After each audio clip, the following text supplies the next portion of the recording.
side. Murphy shooting, save a rebound on the view.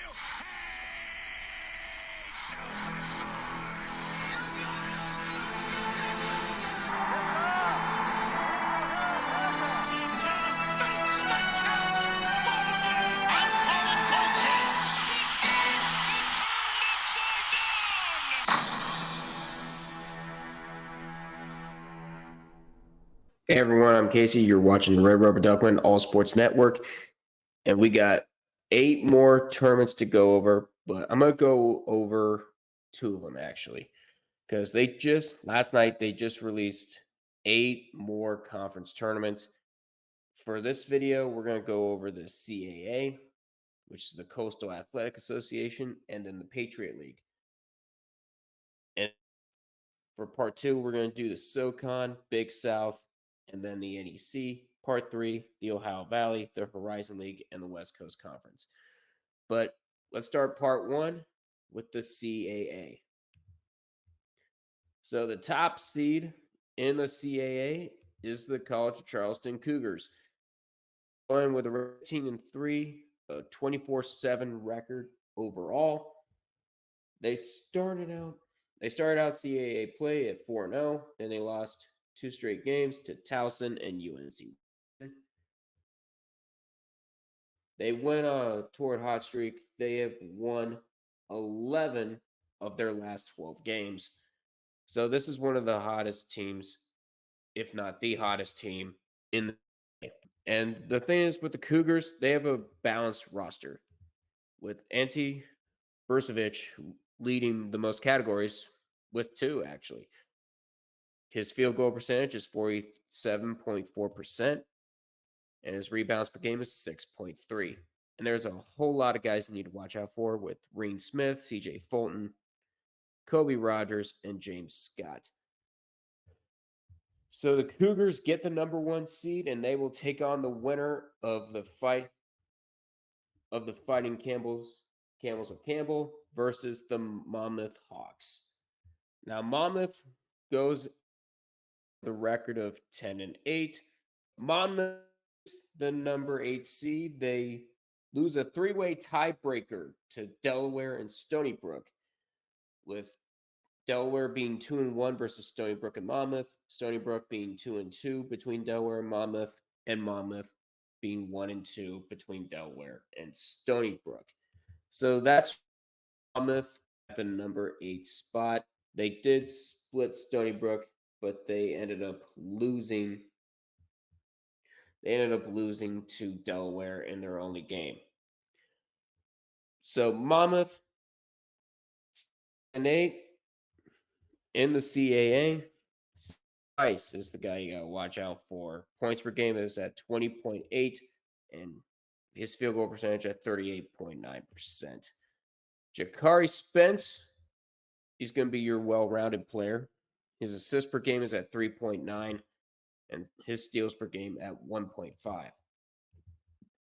And as I stated earlier, Monmouth will be going up against the Campbell Fighting Camels.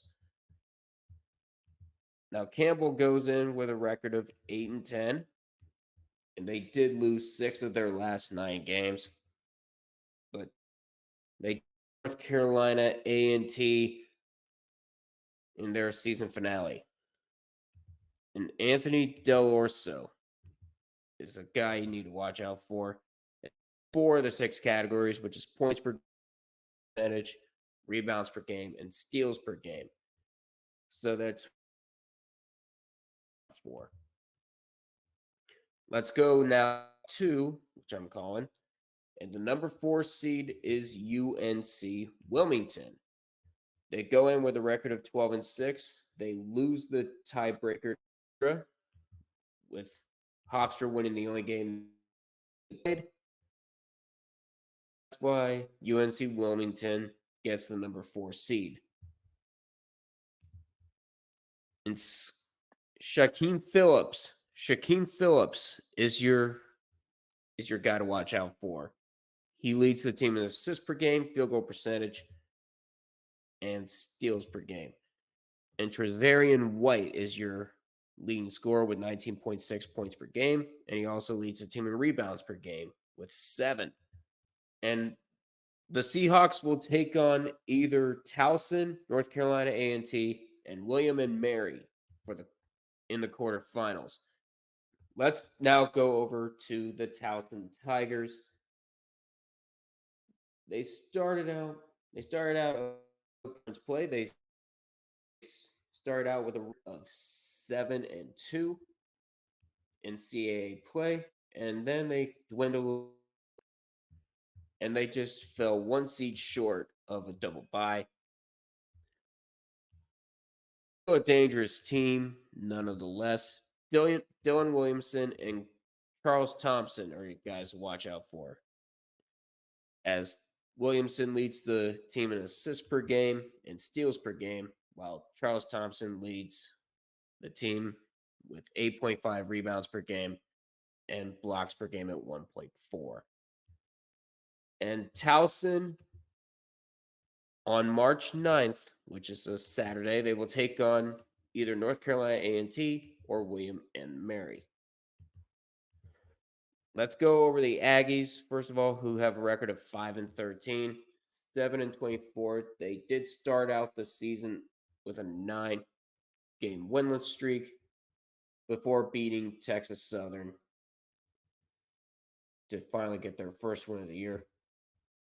But right now, they're going into the tournament losing their last 9 games. So they're looking to turn that around.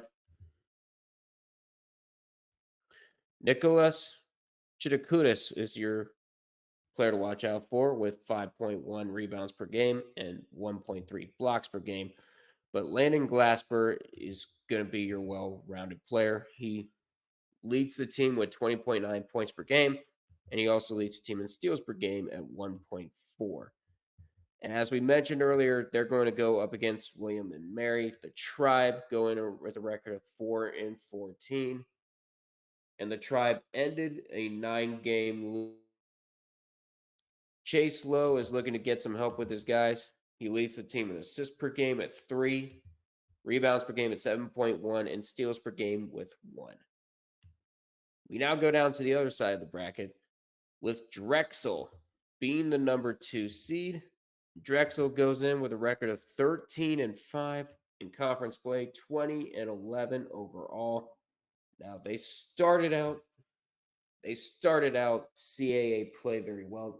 They started winning. They started with a record of 7-0. Then they ended up losing 4 of their next 7 games before ending the season with a 3-game win streak. Justin Moore and Amari Williams are the players to watch out for the Dragons. Justin Moore leads the team in points per game at 12.6, assists per game at 3.4, and then steals per game at 1.1. And Amari Williams leads the team in rebounds per game at 7.8 and blocks per game at 1.8. So the Dragons are going to take on the winner of Stony Brook and Northeastern. As we mentioned, Stony Brook is in second place in that 3-way tie. And let's take a look at what the Seawolves have done. And so they didn't start off too hot. They started 2-4 in the CAA, and then they started to find in there with a win over Delaware in the regular season finale. The Seawolves are looking to make even more noise. Tyler Stevenson Moore is going to be your player to watch out for with points per game at 16 and a field goal percentage of 44.3. And they will be taking on the Northeastern Huskies. They go in with a record of 7-11. And they started out, and they didn't start off too hot, as they were sub 500 in the first 6 games in conference play, and then they lost 4 straight. And then they go back and forth in wins with 2 straight wins and then 2 straight losses to end the year. Chris to watch out for as he leads the Huskies in 4 categories. The percentage, rebounds per game, blocks per game. We now go over to the bottom of the bracket where the number 3 seed is Hofstra. The Pride going with a record of 6. As we mentioned, they had the head-to-head tiebreaker over UNC Wilmington, and like I mentioned earlier, they didn't start off too hot, losing 3 of their first 4 games, but before losing the regular season finale in Charleston.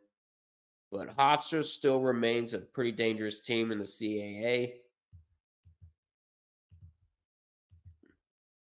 And a couple players to watch out for Darlingstone Dubar and Jaquan Carlos. Jaquan Carlos leads the team in assists per game 6.4 and also steals per game at 1.5. And Dubar leads the team in field goal percentage at 53.4 and then rebounds per game at 6.7. So the Pride, they're going to take on either Delaware, Elon, or Hampton in the quarterfinals. Let's start out with the team with the single bye, the Delaware Blue Hens. They started out with a record of 5-0 in non-conference play, and then once they got to CAA play, it was back and forth to start things out, and then they went on a 4-game winning streak, but since then they have lost 4 of their last 6 games. So Delaware is looking to turn around, and this is looking to get the team back on track. He leads the team in points per game at 17.5 and a field goal percentage of 47.2. And then Jalen is going to be another guy to watch his team in assists per game at 3 and blocks per game at 0.9. We now go to the second play-in match, and that's going to be with the Elon Phoenix. They have a record of 6-12, and they actually didn't conference play, losing 6 games, and then you can basically describe it as a roller coaster season for the Phoenix. TK Simpkins leads 4 of the 6 categories on the team, and that's points per game, assists and steals per game. So that's going to be your player to watch out for the Elon Phoenix. The final team is the Hampton Pirates with a record of 3-15 and an overall record of 8-23. Now, the Pirates, they did not have a really good year at all. That could be described, but that could be explained because of a single stretch in the middle of the season. They ended up losing 13 straight games. That in non-conference play and conference play. So the Hampton Pirates, they're not going to be a very popular pick to win the CAA tournament. But Kyrese Mullen looking to make some noise. He leads the team in points per game at 15.1 and rebounds per game at 8.5. So that's a look at the whole bracket. Now, it's going to be difficult to predict because usually the top team hardly ever wins it. But if I were to guess, I'm going to say Charleston is going to take home the CAA tournament title. Now we go on over to the Patriot League, and the top seed in that one is Colgate, and it's not even close. The Raiders, with a record of 16-2, they clear the top 5 by 6 games. Because keep in mind, all 4 schools, American University, Boston University, Bucknell, and Lafayette, have a record of 10. Colgate clears them all by 6 games. It's not even close. They are the only team in the Patriot League with 20 wins, with a record of 22-9. And they go in to the Patriot League tournament winners of 14 of their last 15 games. So the Raiders are nothing to mock. And there's a whole lot of guys you need to watch out for. And that's Smith, who leads the team in points per game at 12.2, assists per game at 5.8, and then steals per game at 1.9. Keegan Records is another big name on that roster. He leads the team in rebounds per game at 6.5, and then blocks per game at 1.1. Now, as I mentioned earlier, before I go over the four-way tie and how they broke it, let's go over who Colgate might actually be playing, and that's in the first round game between Army and Holy Cross. Let's start out with Army, the Black Knights, with a record of 6-12. As a matter of fact, they both have a record of 6-12, but Army has the season sweep over Holy Cross, so they earn the right to host this 8-9 matchup. Now they didn't start off too hot in non-conference play. They started out with a record of 0-7, and then now they did go on I wouldn't say roller coaster, but they ended up winning. Here's what happened in their last 8 games. They won the first 4, and then they lost the last 4. So they're going down a rabbit hole right now, but Army looks to get it together. Again, you can't point out one person on Army, but the leading scorer for the team is Josh Scovins in points per game with 11.9. And rebounds per game goes to Abe Johnson at 6.2. As for their opponent, Holy Cross, they also sit at 6-12. As I mentioned, they lost the tiebreaker to Army. And they go in losers of their last 3, losing 5-6. And Caleb Kenny is the guy you need to watch out for the Crusaders. He leads the team in field goal percentage at 57%. And then he's your defensive leader with rebounds per game at 6.5, steals per game 0.8, and blocks per game 2.1. So Army and Holy Cross will fight for the right to probably get dismantled by Colgate in the quarterfinals. Let's now go over one of the two end of that tiebreaker, American and Bucknell. There was a 4-way tie for them at 10-8. But Boston University ended up with the upper hand, going 4-2 against Lafayette, American, and Bucknell. And one of those losses came from Lafayette, while American got swept by the Terriers. So Lafayette falls into the 3 seed, and American goes to the number 4 slot. And Bucknell going 2-4 against Boston University, Lafayette, and American. They sit at the number 5 slot. So let's first go over the American Eagles. One of the teams sitting at 10-8. They actually do have a win at Hamilton, New York, at Colgate. So that's a good resume booster for the American Eagles should they meet again. But of course, as you know, the Colgate Raiders are a different animal when it comes to the Patriot League tournament. Matt Rogers and Elijah Stevens are the key factors, with Matt Rogers leading in points per game, field goal percentage, rebounds per game, and blocks per game, as Elijah Stevens leads in assists per game and steals per game. As for their opponent, Bucknell, they also sit in 10-8. They are winners of their last 3, and that was after they lost 4 straight games. So right now they're on the up and up. And as for the players you need to look out for, Jack Forrest is one of them. The points per game sitting at 16 points and a field goal percentage of 40.9. And Noah Williamson is a guy you need to watch out for as well. He leads the team in rebounds per game at 6.2. So here's the team in first place in that 4-way tiebreaker. The number 2 seed is Boston University. As you mentioned, people might know, Colgate has been in 4 straight NCAA tournaments. They lost in 2020, and it was to this team, Boston University. But of course, we all know what happened there. And so Boston University is looking to get back. So they're going to get back to their winning ways and end Colgate's streak of Patriot League titles. They go into the tournament winners of their last 5 games. And Miles Brewster is a guy you need to watch out for.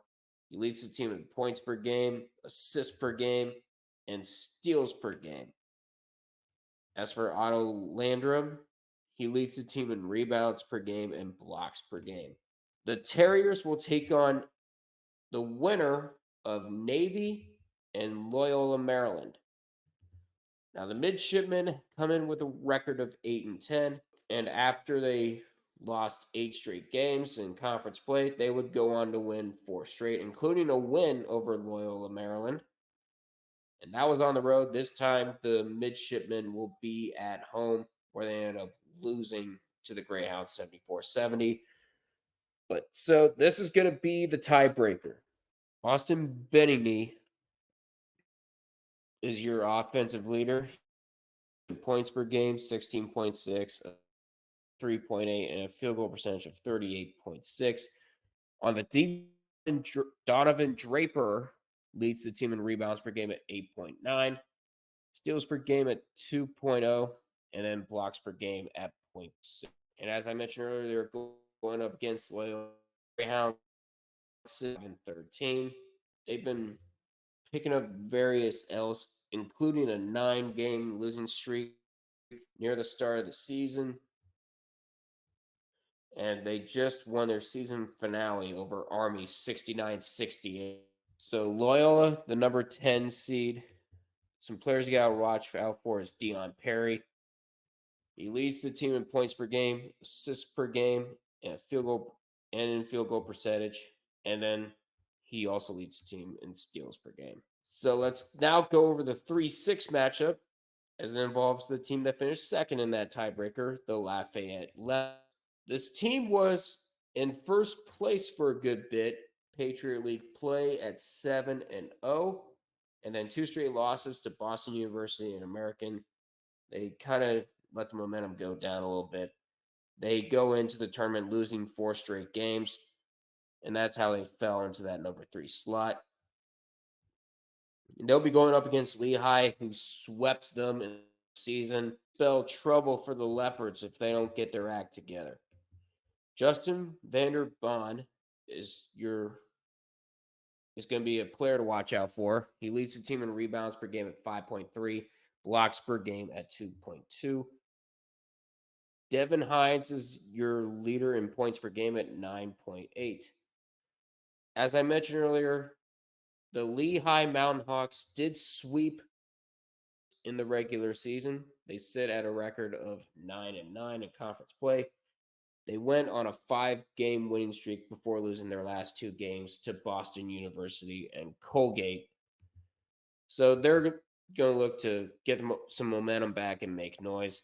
Tyler Whitney Sidney is your player to watch out for. He leads the team in 4 categories: points per game, assists per game, field goal percentage, and steals per game, while Dominic Parlin is another defensive player with him leading the team in blocks per game and in rebounds per game.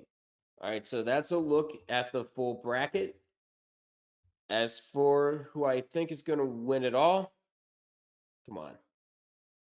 As far as I know, I can only hope for an upset, but I think Colgate does have what it takes to win the 5th straight automatic bid out of the Patriot League. The team is just too hot right now, and if anybody wants to take them out, hey, Patriot League, other teams in the Patriot League, suit yourself. But that is going to do it for part 1 of all the conference tournaments that have been announced on Saturday night. I'm going to continue to go over them as they come up, but the next video will be the Southern Conference, the Big South, and then the Northeast Conference. So be sure to stay tuned for that. Please feel free to like, comment, subscribe to the Red Rope Duckman All Sports Network. I'm Casey. Until we meet again, see you guys in the next one.